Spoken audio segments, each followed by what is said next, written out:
what up? What's good? Welcome into the OnlyBets Sports Podcast Thursday edition alongside Stern Bets.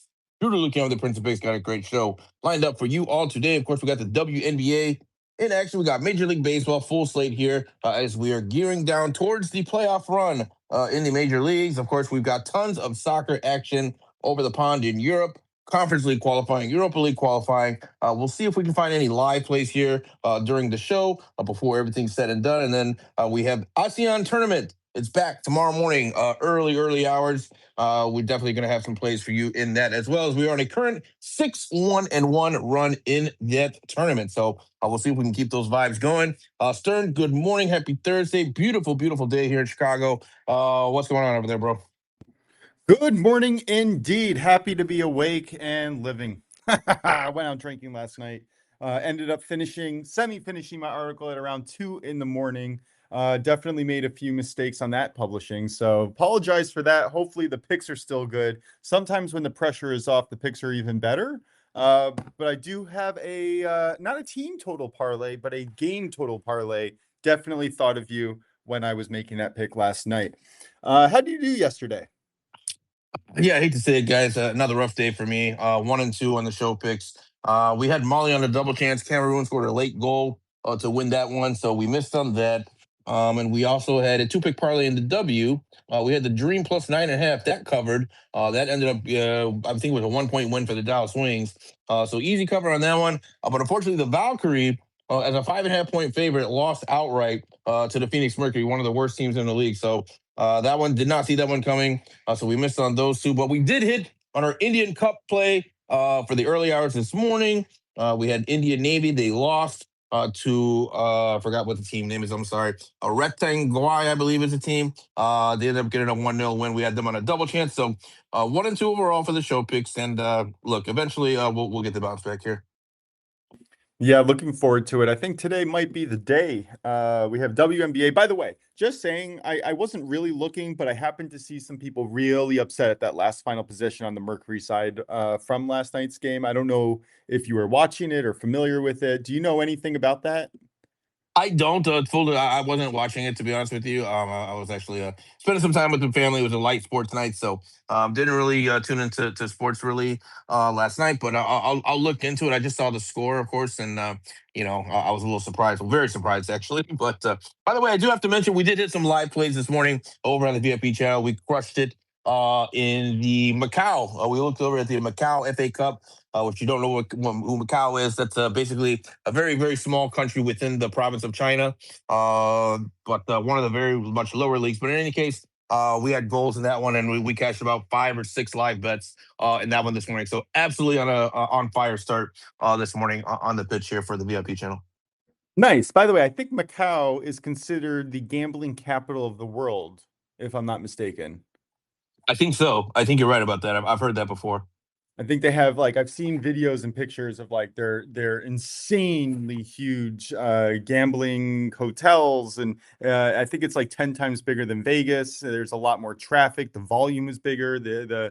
I also believe that it was a protectorate or a province of England or another country, if I'm not mistaken, and that's why they kind of have a little bit more leeway. Because if I'm not mistaken, I think in China, gambling is illegal, but they allow it in Macau, right?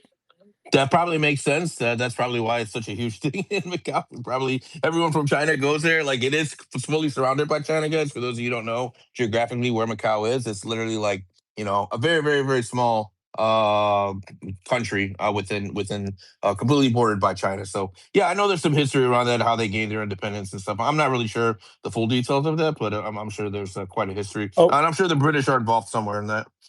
So I actually just looked it up. It was not the British, it was the Portuguese who started a colony there. And I believe that it is now a special administrative region, is what they call it in China, similar to Hong Kong and other places. But enough of world politics. Let's get into the world of sports today. I'm excited to get into it. We have all-day baseball despite the limited number of games. But let's start in the WNBA first. Prince, is that cool? Yep, absolutely. Let me just pull up my plays here that I got for the W. Yeah, so we got 3 games tonight. I'm gonna have action on 2 of those games. First game I'm looking at here is going to be between the Minnesota Lynx and the Toronto Tempo. Minnesota does come into this one with the best record in the WNBA currently, but I think there's too many points here. Toronto at home is a much better team than they are on the road. So I will take Toronto here. We're going to all spread them at plus 18. We're going to get Toronto Temple plus 18.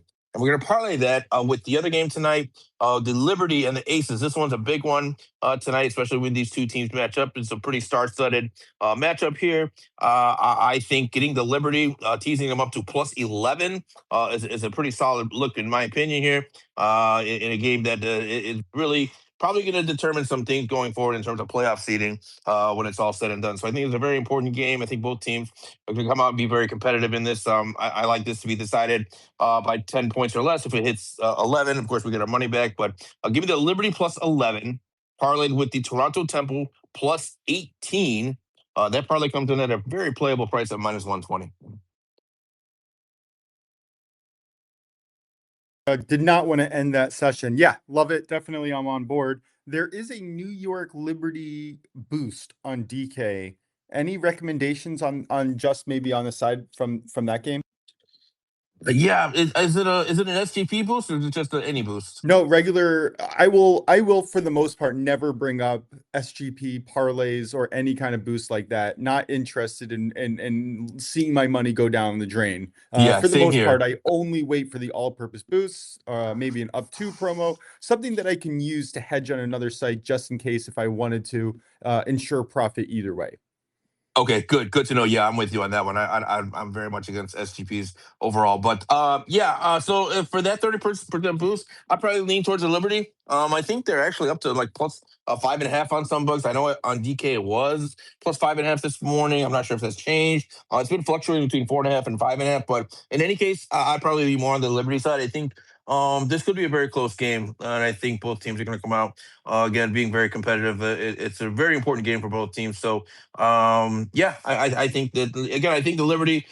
This is usually the time where good teams turn their season around. I think this is a great opportunity for the Liberty to kind of right some of the wrongs of the past, and I like this to be a closer game. So to answer your question, the 30% boost, I'd probably lean towards the Liberty on that one.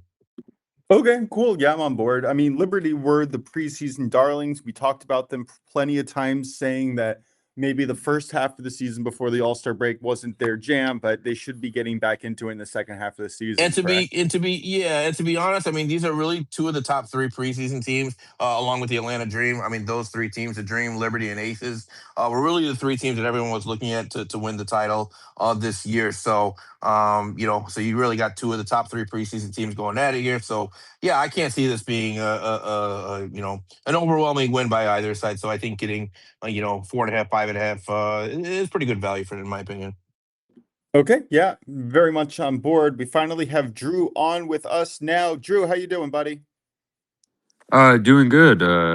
I went 1-0 yesterday, hit back-to-back player outs. I was worried about Trevor Rogers first because he was getting a little dinged up a little bit, but a lot of That's an pitch to contact. understatement. He let up 7 runs. 7. Oh well, he only had I think 4 earned runs, but Oh, okay, okay. yeah. He had like 3 runs early, but a lot of pitch to contact, and then it went to like extra innings. I think it was like 10-9 or something. But yeah. It was wild. I live bet I had a late night boost that I used last night, and I did it on the over under in that game. So I had like over 6.5 on MGM, and I had under 7.5 over on DK. Could not believe the end of the score because I think I bet it in the 6th or 7th inning, and then the Tigers went. Tigers? No. Anyway, they went off, and it was a lot of fun watching. All right, let's get into the MLB today. Drew, where are we going first? I'll let you go first. I was just checking some numbers real quick. Absolutely no problem. I do have a heavy lean in this game. I actually almost went with a pitcher prop instead of my standard play, and I actually brought 2 to the show today, so that's fun and exciting. Let's go. Oh, by the way, I did push on my bet yesterday. Braves first 3 ended 0-0, so no problems there. We get our money back. Red Sox. We're going right back to the well today. I have bet on them every single game of this series against the Athletics, and why wouldn't I? Why, there's absolutely no reason not to go back to the well. Red Sox have been crushing the Athletics bullpen, which ranks bottom of the league pretty consistently throughout the year. Every single time the Athletics starting pitcher does well, which they have done really well into the seventh inning, sixth inning, minimal runs, their bullpen just blows it up in the end. Speaking of last night, 2-run home run in the top of the ninth to take that run line and win with it. We're getting Sonny Gray on the mound for Boston, and I love him to bounce back. This is probably one of the better Sonny Grays of this season that we are seeing. He gave up 5 runs to Toronto just last start, but then the 5 starts before that, he had given up 1 or less runs in each of those games. Underlying metrics are pretty good. Minus the elite strikeout and whiff rate that we were typically seeing from Sonny Gray earlier from last year and the years previous. But the barrel to hard hit rate is better than it ever was. 7.3% barrel rate, 37.5% hard hit rate, and he still has good control with a 6.5% walk rate. The Athletics, again, are not doing anything offensively. They have fallen off a cliff from 2 months ago where they were ranked in the top half of the league in weighted run creation. In the last 10 days, really, they have ranked 24th in weighted run creation. What's the idiots, whatever it is, don't catch a hot knife through butter. This isn't a team that you want to bet on. I definitely think that the Boston closes out the series in a strong way. Give me the Red Sox -1.5 at near even money. I got this at -102 last night over on FanDuel. Just to circle back a little bit, Drew, I almost went with Sonny Gray over 16.5 outs. I think the line has moved since then, so I don't think necessarily it's a good bet, but more than I should say the Red Sox run line, but it's definitely something that I was looking for. I also don't mind his strikeout prop either. Drew, what say you? Yeah, I was looking at Sonny Gray, his over 2. I saw last game, like he's been consistently pitching like 6 to 7 innings. And then I know last game he had 5 inning pitch, only like 70 something pitches, but he did give up a decent amount of runs. He's not somebody they're really like monitoring necessarily pitch count wise. He's a 36-year-old vet. So I don't think that would be a bad look by any means, especially with how he's been pitching and how aggressive the A's are. Yeah, I definitely gave it a solid look last night and almost went with it for my official bet. But what do you got today for official? Yes, definitely. I'm going to go with we're going to go into the Mets game. Uh, Let me see real quick. Yeah, the Mets game is going to be Nolan McLean versus Yuri Perez. Nolan McLean, not really great odds for over 17.5 outs. He's Nolan McLean's a great player. And I would love to bet him, but I think he's like -180, -170 places. So I'm going to go with the other pitcher that I'm a big fan of, and they aren't really monitoring necessarily his pitch count. He's a young gun. And I like his over 17.5 outs, I think, from -116. Look, he's covered this in his last 4 games pretty easily. And he's also, the last time he didn't cover this was back in June 30th, but all of July, he's pitched 7 innings, 6, and then 7. He's been either heavy, like he can win multiple different ways. He'll strike you out 9 times, or you strike out 2 times and get heavy contact. The Marlins rely on their starting pitchers a lot, and we see it. We saw in kind of the beginning of the year where they would take out their starting pitchers very early, like Max Meyer and stuff, where they pitch like 5 innings, only 60 pitches. But this is a pitcher, I believe, even though he's only going to have, I think, technically 4 full days of rest, that they're not going to really monitor him heavy. He has a 3.56 ERA this year. He's facing a Mets team who has been struggling mightily, offensively, and a team as well that doesn't draw a terrible amount of walks besides Soto. And I just expect him to go deep and go at least 6 innings. I actually really like that analysis. I wrote on my article last night. I have one more play for you guys, and it involves the Marlins Mets games.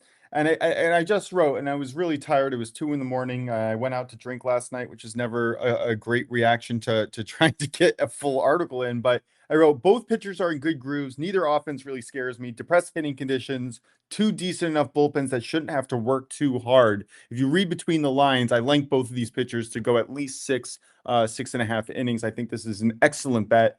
So yeah, let me just actually get into that full play. I have a 2-leg total parlay, game total parlay. The first leg is Marlins Mets under 9.5, parlayed with the National Braves over 7.5 at -122. Yeah, I think you said it really well on the Marlins Mets. I expect both of these pitchers to go pretty long into this game. Neither offense, right, is really doing anything offensively lately, at least in the last week or two. And then on the Nationals Braves side, we're getting Jake Irvin on the mound for Washington. He is coming off an impressive 5-inning shutout against Atlanta in Atlanta. However, if you're looking at Irving's chances of having a good second fantastic start in a row, I have serious doubts. He had only one other shutout this year. He gave up immediately 3 runs in the next game through 4-something innings. He has given up multiple runs in every single game outside of those 2 performances, and they are isolated to an extreme degree. He pitches much worse at home. The Atlanta should be able to get to him after seeing him so soon, literally last start. The underlying metrics aren't great. I think the Nats can definitely take advantage in excellent hitting conditions. How do you feel about that second play, Drew? Oh, I like it a lot. Yeah, No, and yeah. that's the play that I was thinking about Prince when I made it.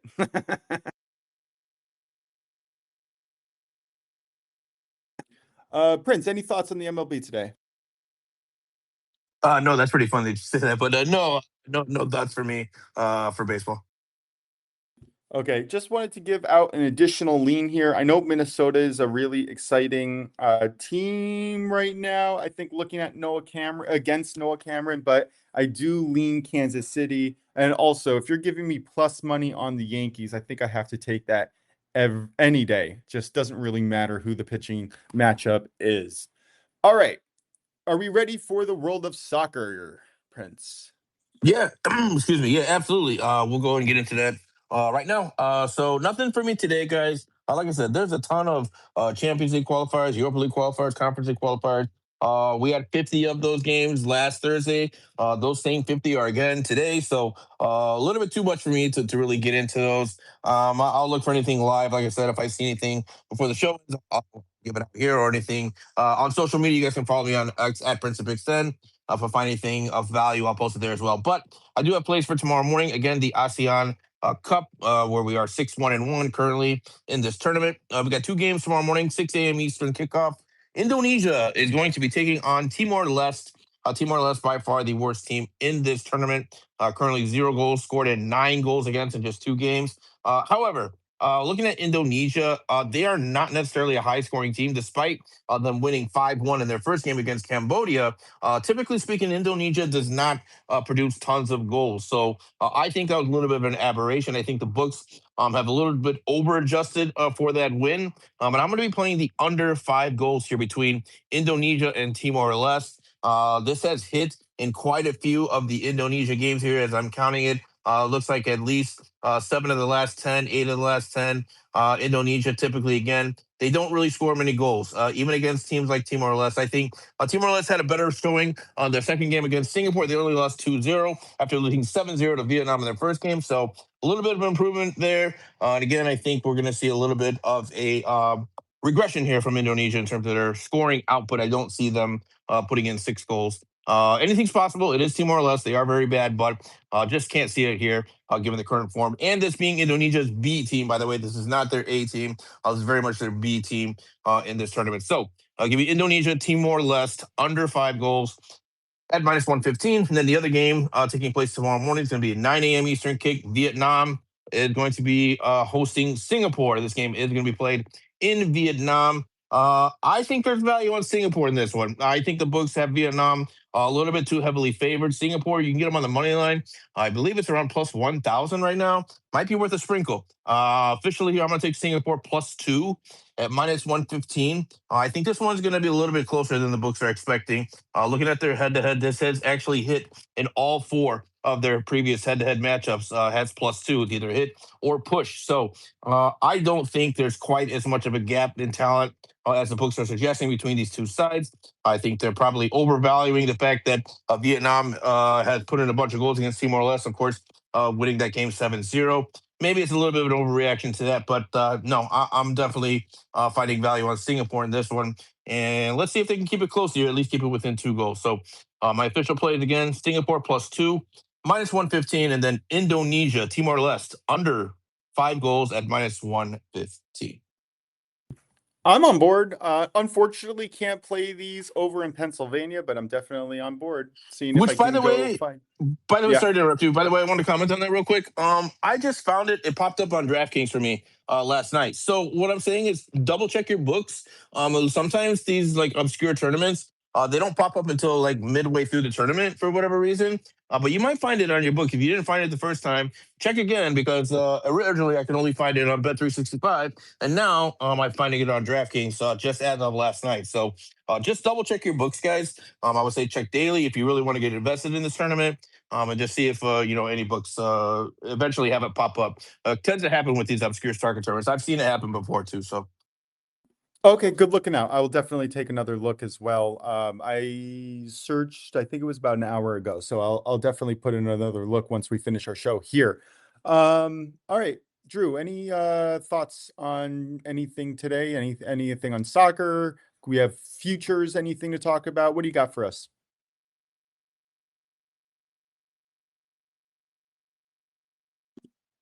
You are on mute. Maybe you got disconnected. I'm not sure. Twitter Spaces is fun like that. Prince, can you still hear me? yeah, I got you. I can hear you. All right, where do we want to go to next? Anything you want to talk about? NBA? Yeah. You might have just talk. Let me make sure you're still with me, sir. I don't know if you. Yeah. Sorry, I hit the Okay. mute button a little Okay, early. got you. I just want to make sure. Sorry. I was like, wait.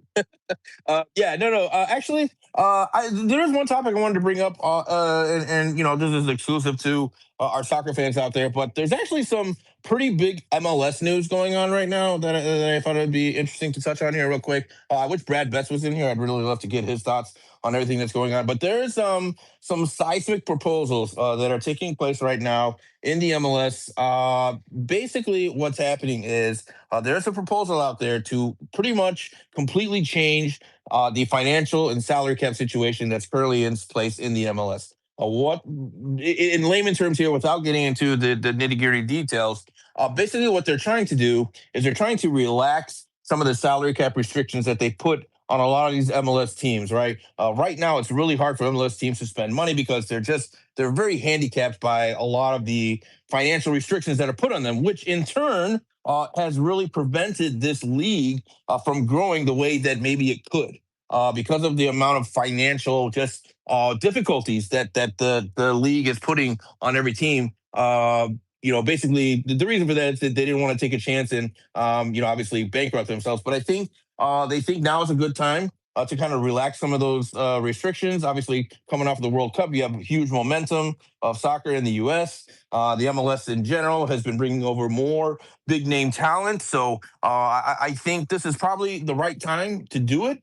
It is taking a gamble because obviously, if you're going to relax your restrictions, you're going to be able to spend more money. You got to hope that that money you spend, that you get it back, right? And whether it's in TV revenue, ticket sales, merchandise, all those type of things. But basically, that's what's happening right now. Is there is a proposal on the table for I believe the owners have to approve it, and the players union also has to approve it as well.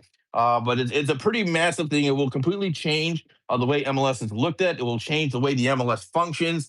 It will absolutely propel the MLS just outside of the top five. Your top five is not going to change, right? Your EPL, Bundesliga, Serie A, La Liga, and League One in France, right? Those are your top five. That's your core five. You're not going to be able to break into that. But after that, MLS could very well be right up there, 6, 7, 8 best league in the world. If this goes through, this is going to be a huge benefit to the MLS. You're going to start being able to bring over guys pay them more than maybe other clubs in Europe. Maybe guys who are like 29, 30 years old, who still have a few years left in their prime. You're going to start being able to bring those guys over to the MLS rather than waiting till they're 35, 36 at the end of their career. If you give them a chance to play in the United States, a lot of these guys are going to want to play. They're going to want to play in the U.S. They love the U.S., right? And a lot of them will take that chance to kind of help this league grow. So massive stuff going on here in the MLS. It's really going to change everything. Like I said, the perception of it, the quality of the league is going to raise tremendously if this goes through. So really excited for it as an MLS fan. I really do hope that they end up passing this. It's well overdue, and we'll finally be able to compete with some of the other European leagues around the world and offer some of these big names better salary. Not to mention, we're also changing our calendar, right? That's going to be happening next year. Our season is going to be going the same as the rest of the world. So we'll have a fall to spring calendar instead of the one that we have now, which will line up with the rest of the world, which will line up with the transfer window. So now we'll be able to compete as an MLS league. You'll be able to compete with the rest of the world. When everyone else is battling for transfer, MLS will be right there. Instead of, right now it's kind of in the off season, it's just a little bit of a mess for the MLS window not being aligned with the rest of the world. So two major things happening for Major League Soccer. For those of you who follow, if they go through, of course, the schedule thing is already going to happen. And if the salary cap restrictions loosen up and that gets passed as well, the MLS, you will see a very vastly improved Major League Soccer within the next 3-4 years. So exciting stuff here coming up for the MLS. That's very interesting. Also, very good to hear. I hope it does pass. I think it's well past due. I think that's something that's definitely needed. I like that they're working on trying to make it a global sport, Yeah. a global Well, competitor. you need to. I mean, you're in the United States of America. You're a top destination, right? The only thing holding you back is the quality and the pay. I mean, if you give these guys the same amount of money and you say, okay, no offense to some of these other countries, but you can live in Belgium or you can live in US. I think majority of them would probably pick US. So you got LA, Miami, New York, and just the quality of life in general, I think is going to be very, very appealing to a lot of top names. And we're not going to have to wait until they're, like I said, in their late 30s. We'll be able to get them while they're still in their prime. A lot of these players. So yeah, exciting stuff. Can't wait. I really hope the MLS doesn't drop the ball on this one. I really hope this gets passed through. Looking forward. All right. I do have a shorter day overall. Is there anything else that we want to talk about before we get to our question of the day and head on out of here, Prince? No, nothing really for me. Like you said, shorter sports day. So maybe we'll just wrap it up a little bit early today. Drew, any last thoughts? And if you have a question of the day, feel free to give it out. Oh yeah, I was just say, NFL's coming up. NFL is slowly releasing their NFL top 100 as voted by the players. So I like watching those videos. Those are always fun to watch on YouTube as they pop up of like the peers talking about their other players. So that's fun. Yeah, for sure. All right. Any question of the day, Prince? I did have one and I forgot it. I guess it doesn't help now. Drew, you got anything? Let me think if I can remember it. Any question of the day, Drew? You got anything for us? Um, Not that I can think of right now. I thought of one yesterday and I totally forgot it. That's how it usually works, I feel like. Yeah, that makes two of us. All It right, was a pretty good one too. Yeah, I feel like mine was. Okay, I All have a list here I can pick one out from. What sport do you think requires the most teamwork? Great question. Most teamwork. Um, Man, I want to say basketball only because you have to play both offense and defense, right? Like I would say football, but football, your offensive players only play offense, your defensive players only play defense. But if you're talking about like a total team, like two-way players, like I don't think it gets any more two-way than basketball. I mean, of course, you could say soccer as well. Um, yeah, that's a tough question. I'd probably go, I'd probably go with soccer. I hate to be a homer, but I'd probably go with soccer because it is harder to individually dominate a soccer game. You can individually dominate a basketball game much easier, but in soccer, you really don't have like that one guy that just can just completely dominate a game. It's very, very, very, very rare. So I'll be a homer and say soccer.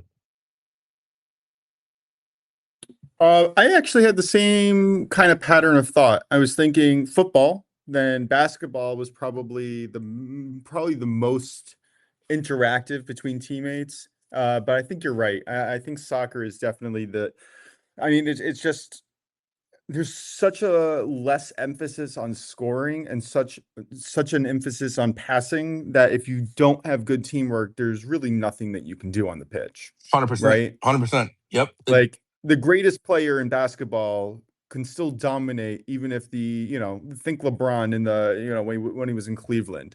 LeBron still did amazing things. Did they win? No. Did they come close? Yes. Did they have anyone else on their team? Not really. Yeah. I don't think if Yeah. Messi, Yeah. yeah. Go ahead. No, sorry. Go ahead. Go ahead. Go ahead. Oh, I don't think that if Messi was really, I mean, to be fair, Miami was probably a little bit of nothing before Messi got there, but they were still pretty good offensively.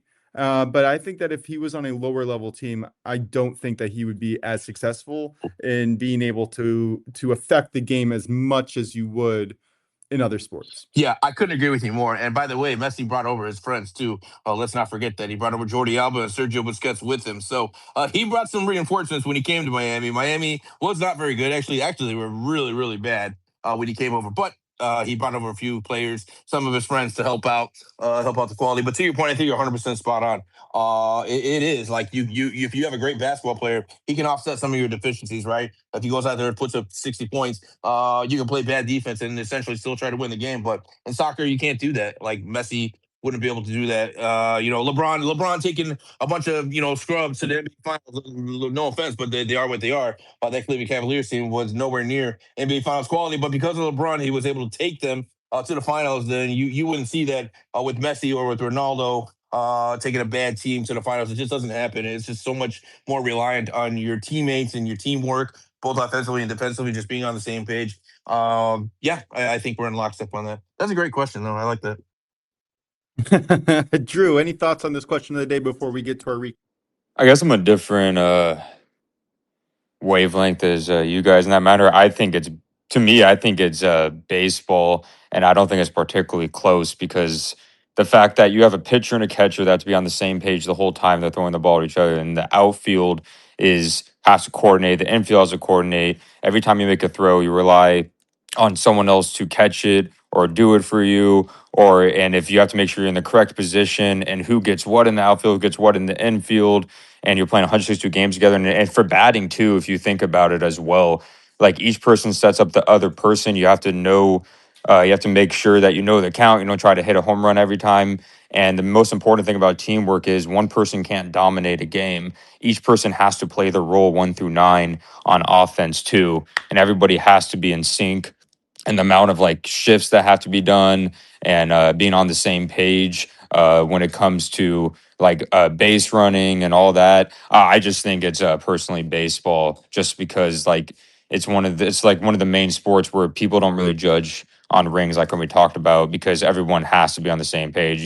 Just like for example, the Dodgers, yes, they have all the talent in the world, but they have a lot of players that know where to be at the right time and stuff like that. I think that's a really good answer, Drew. Yeah. I actually, I'm not necessarily swayed 100%, but I think that maybe baseball is number 2 now in my head after soccer, because I Oh, think I love soccer is soccer also too. very similar, because you're right. You can't get anything done by yourself in either of those sports. You definitely need to be relying on your teammates. One thing I will say about, baseball, you're much more reliant on strategy and managers than you are in any other sport. I don't know if there's any other sport that is as involved in the nitty-gritty details, because like how far you lead off, if you're going to try to steal, if you're going to do a sacrifice fly or bunt or any kind of, maneuverability is really only available in the sports that you can stop, think, and make a plan for. And that's not really as available in other sports. Even in basketball and football, football might be I think football a might bit be right. involved. Yeah, I think Okay, football but might okay, be for a good basketball, competitor. for Yeah. instance, like you're calling the timeout how many times a game? Do you get to talk to your players 7 times ish? And that's pretty much it. You can make a play for that one, specific occasion, but overall, you are making a game plan and you are following through with it, as opposed to baseball, where you really probably have to, for sure you're coming up with a game plan, but you also have to adjust on the fly. and probably a little bit more team dependent. I like that answer, Drew. Yeah, I definitely agree with like you guys' soccer point in that matter because I think because soccer was like number two for me as well. Of course, I think it is, like closer for teamwork. And I grew up, of course, playing soccer, but you made a great point about soccer and baseball. It's one of the few like of the major sports where you can't just call a timeout in the middle of like someone pitching, everyone go to the dugout and like hold on. Like you need to be able to know the signs the manager's making like from in there. And then it's kind of like for soccer too, you can't just call a timeout in the middle of the like game and stuff like that. And sometimes a coach will make gestures and stuff, but it's not, like for football or even like hockey, you can call timeouts too in that matter. But yeah, I think baseball and soccer is just one of those things where soccer an individual person can, but we've seen it too where that individual person, does get kind of like shut down, then it could be bad. But for football and basketball, literally an individual person can take over the game completely, especially if you have an all-time quarterback. Minus, say, Aaron Judge. All right, Prince, any last thoughts? Nope, nothing for me. All right, Drew, any final thoughts on this conversation before you get to the recap? Nope. All right, let's hit it. What do you got for us today, man? Yuri Perez over 17.5 outs at -116. Absolutely love it. I have two plays today. I'm going to take the Red Sox -1.5, -102. I'm going to take a parlay National Braves over 7.5 parlay with the Marlins Mets under 9.5 at -122. All right, Prince, close us out. All right, guys. Looking at the WNBA tonight, give it a Toronto Temple +18. We're going to parlay that with the New York Liberty +11. That parlay comes in at -120. And then looking at the ASEAN Cup tomorrow morning over in Eastern Asia, I'm going to take Singapore a +2 against Vietnam. And then we're also looking at Indonesia, Timor-Leste, under 5 goals. Both of those plays come in at -115. That's going to do it, guys. Yeah, Stern, did you have one more final thought here before we get out of here? Yeah, shout out to Brian, who is on the golf course today. Just wanted to give him a little shout out. Wish that he was here. He did have some feedback for us. Just wanted to share it really quickly. But he said, let me pull it up over here. He said that the bunkers are so much deeper than in the years past. He saw a couple of players who could barely get the ball out. On top of that, the fescue grass, which he talked extensively about yesterday, is very tall in some areas. And he saw 3 shots being played out of it, none with a lot of success. Just something to be aware of, some pitfalls for some of these people who are leading the leaderboard right now, who could possibly fall very soon or later in the tournament. Anyway, sorry, Prince, go on. Yeah, no, that was awesome. He took some great pictures too of some of the holes at the golf course there, and then some of the grass and the rough and the bunkers. It was really cool to see. So really happy to have him on board with us, and he's there now, like you said, at the tournament. So I'm interested to see what he has to say here. But we'll definitely post his plays for tomorrow, as he's going to have a more of an insider look as he's currently at the course as we speak. So very excited to hear his thoughts, and we'll definitely give them out later on tonight or tomorrow. But yeah, let's get back to the recap here once again, just to finally recap it again one more time. WNBA Toronto Temple +18, New York Liberty +11, -120 for that parlay. And then the ASEAN tournament, Singapore +2 against Vietnam. Indonesia, Timor-Leste, under 5 goals. Both of those at -115. That is going to do it, guys, for the Thursday OnlyBets Sports Podcast edition alongside Stern Best Drew DeLucchi. I am the Prince of Picks. Have a great week, or have a great afternoon. I'm sorry. Let's cash out these tickets. We'll be back again tomorrow live at 11:30 a.m. Eastern at OnlyBets Podcast. Until then, talk to you all soon. Thanks.